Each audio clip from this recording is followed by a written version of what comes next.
देश भर में कोरोना के 63,347 मामले, 24 घंटे में 2,951 संक्रमित बढ़े।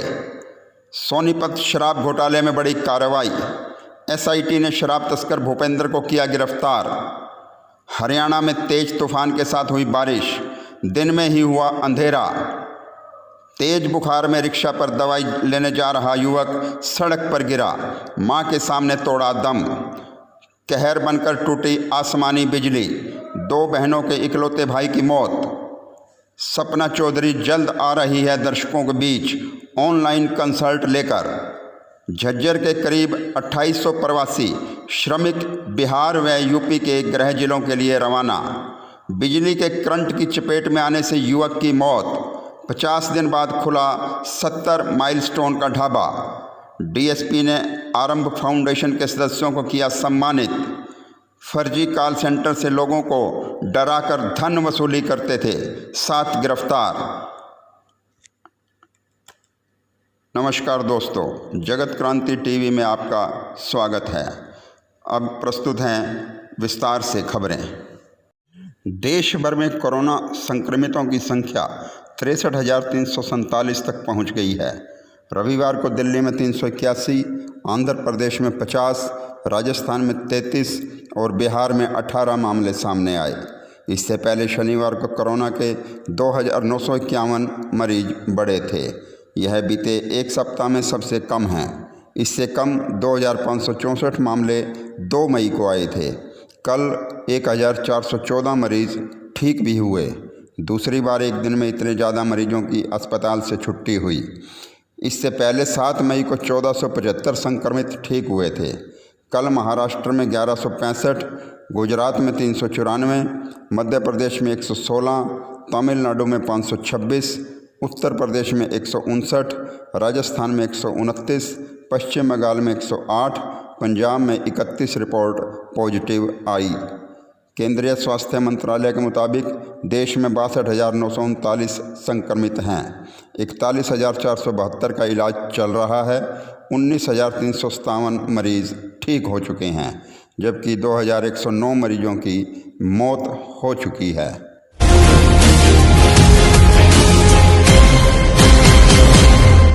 हरियाणा के सोनीपत में हुए शराब घोटाले में एसआईटी ने शराब तस्कर भूपेंद्र को गिरफ्तार किया है। पुलिस को पिछले 3 दिनों से उसकी तलाश थी। शुक्रवार देर रात हरियाणा, चंडीगढ़ और मोहाली पुलिस ने शराब घोटाले के भूपेंद्र सिंह के चंडीगढ़ स्थित सेक्टर 50 के ठिकाने पर छापा मारा।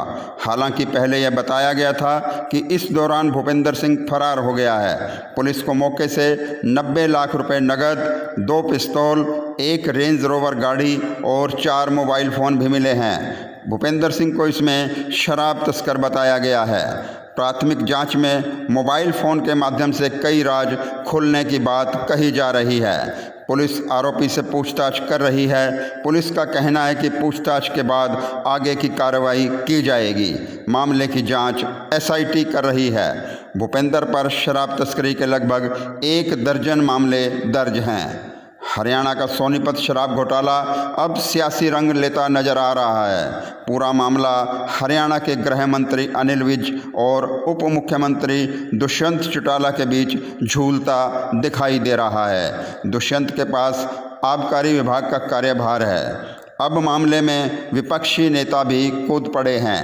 इनेलो नेता अभय चौटाला ने अनिल विज द्वारा उठाए गए कदमों का समर्थन किया है।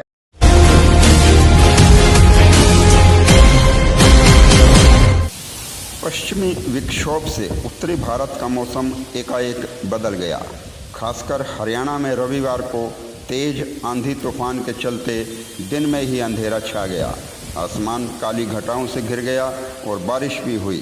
एकाएक मौसम का मिजाज बदलने से गर्मी से थोड़ी राहत तो अवश्य मिली, लेकिन मंडी में बिकवाली के लिए पहुंची गेहूं बारिश की भेंट चढ़ गई।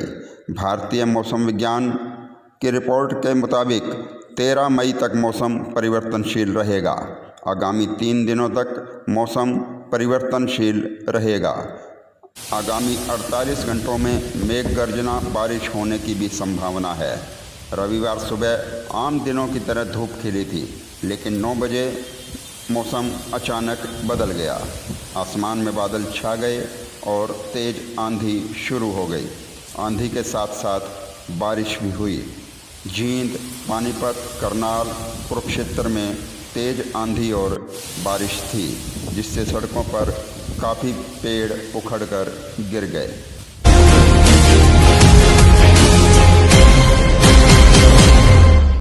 फरीदाबाद में रविवार को एक युवक की बीच सड़क पर मौत हो गई। वह अपनी मां के साथ रिक्शा पर सवार होकर दवाई लेने जा रहा था। अचानक रिक्शा से गिरा और उसकी मौत हो गई। घटना फरीदाबाद के सेक्टर 22 की है। करीब 25 वर्षीय सिख युवक को तेज बुखार था। वह अपनी मां के साथ रिक्शा में सवार होकर दवाई लेने के लिए जा रहा था। उसकी मां ने बताया कि बेटे को बुखार था, उसका इलाज चल रहा था, दवाई दिलाने जा रही थी। बड़ा दुखद रहा कि उस मां के मृतक बेटे को उठाने के लिए कोई आगे नहीं आया। अब पोस्टमार्टम के बाद ही मौत की वजह पता चल पाएगी।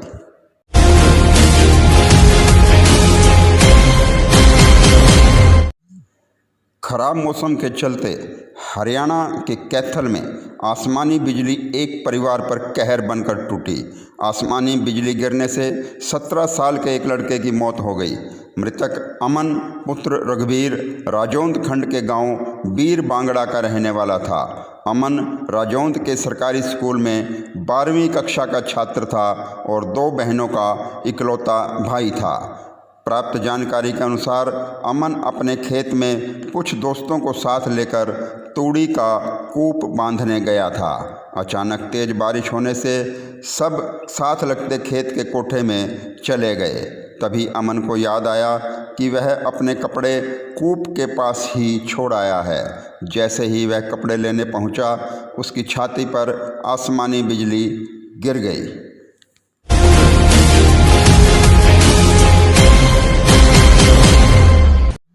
मशहूर हरियाणवी सिंगर और डांसर सपना चौधरी को देखने के लिए उसके सारे फैंस बेकरार हैं, लेकिन अब फैंस की बेकरारी समाप्त होने वाली है। सपना चौधरी जल्द ही अपने फैंस के बीच आने वाली है। सपना ने 15 मई को एक ऑनलाइन कॉन्सर्ट रखा है, जिसमें दर्शक ऑनलाइन हिस्सा ले सकते हैं।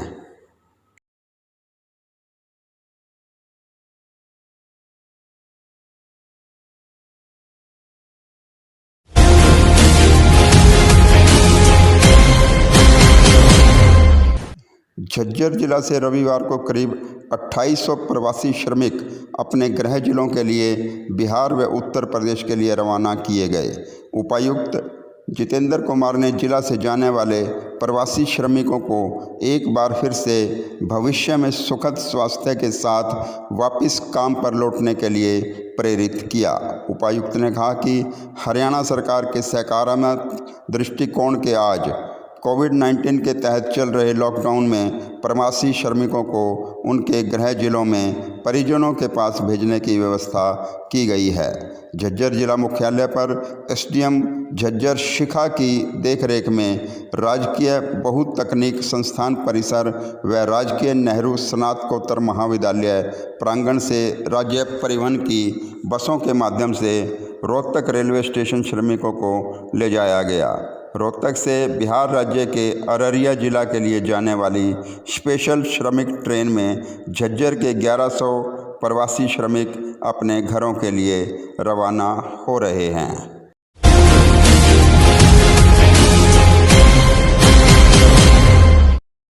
रेवाड़ी जिले के रामपुरा थाना क्षेत्र के अंतर्गत गांव में एक युवक की बिजली के करंट में चपेट आने से मौत हो गई। भाड़ावास गांव का रहने वाला 37 वर्षीय पवन अपने खेत में कार्य कर रहा था कि अचानक बिजली के करंट की चपेट में आ गया और अचेत अवस्था में चला गया। परिजन तुरंत उसे लेकर ट्रामा सेंटर पहुंचे, जहां डॉक्टरों ने उसे मृत घोषित कर दिया।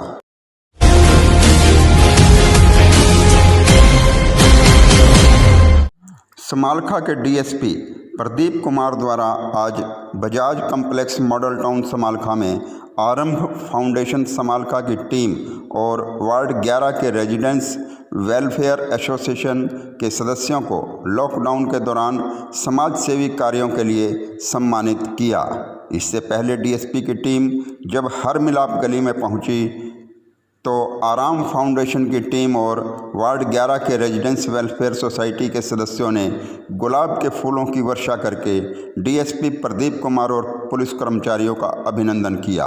जानकारी देते हुए वार्ड 11 रेजिडेंट्स वेलफेयर सोसाइटी के संस्थापक सदस्य कुलभूषण अरोड़ा ने बताया कि डीएसपी समालखा द्वारा आरंभ फाउंडेशन समालखा और वार्ड 11 रेजिडेंट्स वेलफेयर सोसाइटी के सदस्यों को फूल मालाओं के साथ सम्मानित किया गया है।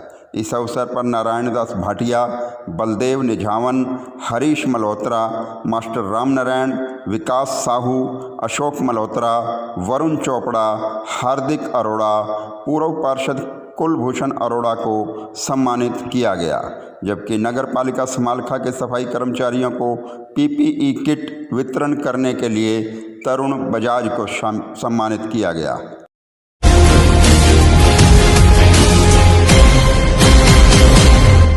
समालखा जीटी रोड स्थित 70 माइलस्टोन ढाबा लगभग 50 दिन के बाद आज परमिशन के द्वारा खोला गया। ढाबे के मालिक सरदार रेशम सिंह व मन्नू सिंह ने बताया कि ढाबे पर भोजन के ऑर्डर के साथ साथ चाइनीज़, इंडियन, फास्ट फूड व लजीज नान और सभी प्रकार के स्नैक्स के साथ साथ मिठाइयाँ भी उपलब्ध हैं। सरदार रेशम सिंह ने कहा कि अब ढाबे पर बैठने की किसी को इजाज़त नहीं है, सिर्फ होम डिलीवरी ही भिजवा रहे हैं।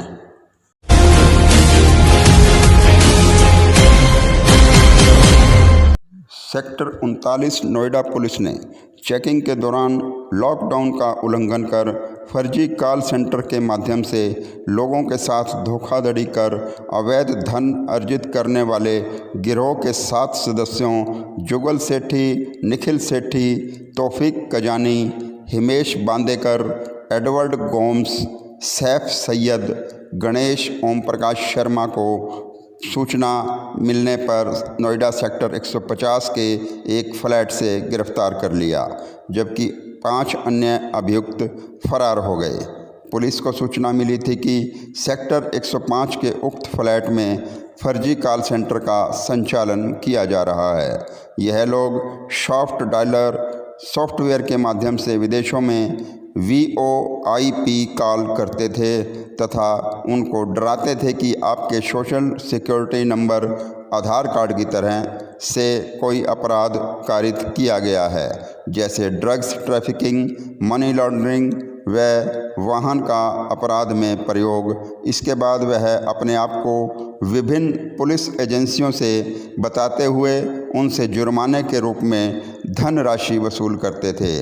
अभियुक्त गणों के विरुद्ध पुलिस ने आवश्यक वैधानिक कार्रवाई करके न्यायालय के समक्ष पेश कर दिया है।